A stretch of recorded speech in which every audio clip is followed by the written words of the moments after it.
വീട്ടിലുണ്ടാക്കിയെടുക്കുന്ന ഫുഡായിരിക്കുമല്ലോ ഏറ്റവും ടേസ്റ്റും ഉണ്ടാവും നല്ലതുമാണ്. നമ്മൾ കടയിൽ നിന്നൊക്കെ വാങ്ങിക്കുമ്പോൾ ബ്രോസ്റ്റിന് നമുക്ക് ചില കടയിൽ നല്ലതായിരിക്കും, കടനെ മോശമാക്കി പറയല്ല.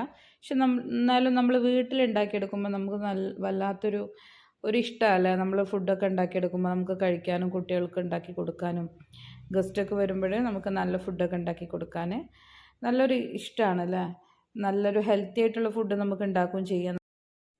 ഇവിടെ ഞാൻ 1 കിലോ ചിക്കൻ എടുത്തിട്ടുണ്ട് കേട്ടോ. 1 കിലോനല്ല, ഒരു ചിക്കൻ എടുത്തിട്ട് അത് 8 പീസാക്കിയിട്ടുണ്ട് കേട്ടോ. അതിലേക്ക് ഒരു മുട്ട ഒഴിച്ചു കൊടുക്കുക. അതുപോലെ കുറച്ച് 1/2 ടീസ്പൂൺ മഞ്ഞൾപ്പൊടി, 1/2 ടീസ്പൂൺ കാശ്മീരി ചില്ലി, കുറച്ച് ഉപ്പിട്ടിട്ട് അതുപോലെ കുറച്ച് കോൺഫ്ലവർ കേട്ടോ. ഒരു 1/2 കപ്പ് കോൺഫ്ലവർ, 1/2 കപ്പ് മൈദപ്പൊടി എല്ലാം കൂടെ ഇട്ടിട്ട് നല്ലോണം ഒന്ന് മിക്സ് ചെയ്യുക കേട്ടോ. നല്ലോണം ഒന്ന് മിക്സ് ചെയ്ത് കൊടുക്കുക. അതുപോലെ ഒറിഗാനോ ഇട്ടിട്ടുണ്ട്. ഒറിഗാനോ ഓപ്ഷണലാണ്, വേണമെങ്കിൽ ഇട്ടാൽ മതി. നല്ല ടേസ്റ്റ് കേട്ടോ, അതിട്ട് വേറൊരു ഫ്ലേവർ കിട്ടും. എന്നിട്ട് നല്ലോണം മിക്സ് ചെയ്തിട്ട് നല്ലോണം മിക്സ് ചെയ്ത് കൊടുക്കുക. ഉപ്പ് അത്യാവശ്യത്തിനുള്ള ഉപ്പ് ഇട്ട് കൊടുക്കുക കേട്ടോ. എന്നിട്ട് 2 മണിക്കൂർ ഫ്രിഡ്ജിൽ വെക്കുക കേട്ടോ. മാക്സിമം 2 മണിക്കൂറെങ്കിലും വെക്കണം കേട്ടോ. അല്ലെങ്കിൽ നമുക്ക് പെട്ടെന്നൊക്കെ സമയമില്ലെങ്കിൽ നമുക്ക് 1 മണിക്കൂറെങ്കിലും നമ്മൾ ഫ്രിഡ്ജിൽ വെക്കണം കേട്ടോ. എന്നിട്ട് ഞാനിവിടെ ബ്രോസ്റ്റൻ പൗഡർ ആട്ടോ ഉപയോഗിച്ചിരിക്കുന്നത്. ഇല്ലെങ്കിൽ നമുക്ക് കുറച്ച് കോൺഫ്ലവറും മൈദയും കൂടെ മിക്സ് ചെയ്തിട്ട് അതിനകത്ത് കുറച്ച് ഉപ്പും കാശ്മീരി ചില്ലിയും കൂടെ ഇട്ട് കൊടുത്തിട്ട് അങ്ങനെ വേണമെങ്കിലും നമുക്ക് ഫ്രൈ ചെയ്തെടുക്കാം കേട്ടോ. നല്ലൊരു ടേസ്റ്റ് കേട്ടോ. എൻ്റെ മോൻ പറയും എനിക്കിനി പുറത്തുനിന്ന് വേണ്ട, എനിക്കിങ്ങനെ ഉണ്ടാക്കി തന്നാൽ മതി എന്ന് എപ്പോഴും പറയാറുണ്ട് കേട്ടോ. ചില സമയത്ത് നമുക്ക് ഒരു കുറേ ജോലിയൊക്കെ ഉണ്ടാകുമ്പോഴേ നമുക്കൊരു മടിയായിരിക്കും അല്ലേ.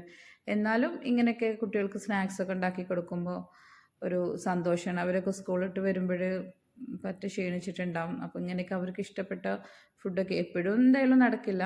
എപ്പോഴെങ്കിലുമൊക്കെ ഇങ്ങനെ ചിക്കൻ ഉണ്ടാകുമ്പോൾ അതുപോലെ ഇങ്ങനെയൊക്കെ ഉണ്ടാക്കിയത് എപ്പോഴും ഹെൽത്തി ആയിട്ടുള്ള കാര്യമൊന്നുമല്ല. എന്നാലും കുട്ടികൾക്കൊക്കെ ബ്രോസ്റ്റ് ഭയങ്കര ഇഷ്ടമല്ലേ. പ്രത്യേകിച്ച് ഇവിടെ ചിക്കൻ കേട്ടോ. 2 മക്കൾക്കും ചിക്കനാണ് ഇഷ്ടം. ബീഫിനോട് അത്ര താല്പര്യമില്ല കേട്ടോ. എനിക്കും അതെ, ബീഫിനോട് അത്ര വലിയ താല്പര്യമില്ല. അതുകൊണ്ടാണ് ഇങ്ങനെ ചിക്കൻ കൊണ്ടൊക്കെ എല്ലാ റെസിപ്പിയും ഞാൻ ചെയ്യുന്നത്. റെസിപ്പി ഉണ്ടാക്കി കൊടുക്കും കേട്ടോ അവർക്ക്. എന്നിട്ട് ഒരു മീഡിയം ഫ്ലെയിമിലിട്ട് വേവിച്ചെടുക്കണം കേട്ടോ. തീ ഹൈയിലിടാനും പറ്റില്ല, പെട്ടെന്ന് കരിഞ്ഞു പോകും, ഉള്ളു വെന്ത് വരില്ല. ലോ ഫ്ലെയിമിലിട്ടാൽ അത് അത്ര എണ്ണ നന്നായിട്ട് പിടിക്കുകയും ചെയ്യും. ഒരു മീഡിയം ഫ്ലെയിമിലിട്ട് ഒന്ന് വേവിച്ചെടുക്കുക കേട്ടോ. ഒരു 10 മിനിറ്റ് എന്തായാലും 10-15 മിനിറ്റ് എന്തായാലും ഫ്രൈ ചെയ്തെടുക്കണം. ഇവിടെ ഞാൻ ഒരു 4 പീസ് എടുത്തിട്ടുള്ളൂ കേട്ടോ. 4 ചിക്കൻ കാലെടുത്തിട്ടുണ്ട്. പിന്നെ ഇത് മതി എന്തായാലും ഉച്ചയ്ക്ക് അവർക്ക് കഴിക്കാനും.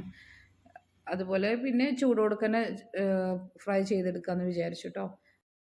രാത്രി അവർക്ക് ഫുഡ് കൊടുക്കുകയാണെങ്കിൽ അതിൻ്റെ കൂടെ 2 പീസും കൂടെ ചൂടോടെ തന്നെ ഫ്രൈ ചെയ്തെടുക്കാമെന്ന് വിചാരിച്ചിട്ട് ബാക്കിയുള്ള പീസ് ഞാൻ ഫ്രിഡ്ജിനകത്ത് തന്നെ വെച്ചു കേട്ടോ.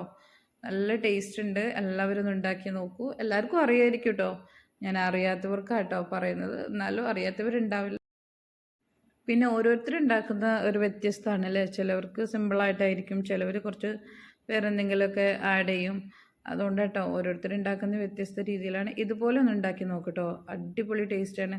നമ്മൾ വിചാരിക്കും നമ്മൾ ഓരോന്നും ഉണ്ടാക്കി ഇതൊന്നും ടേസ്റ്റ് ഉണ്ടാവില്ല എന്നൊക്കെ നമ്മളിങ്ങനെ വിചാരിക്കും. കാണാൻ ചിലപ്പോൾ ലുക്കൊന്നും ഉണ്ടാവില്ല, പക്ഷെ നല്ല അടിപൊളി ടേസ്റ്റ് ആയിട്ട് എല്ലാവരും ഒന്ന് ഉണ്ടാക്കി നോക്കൂ.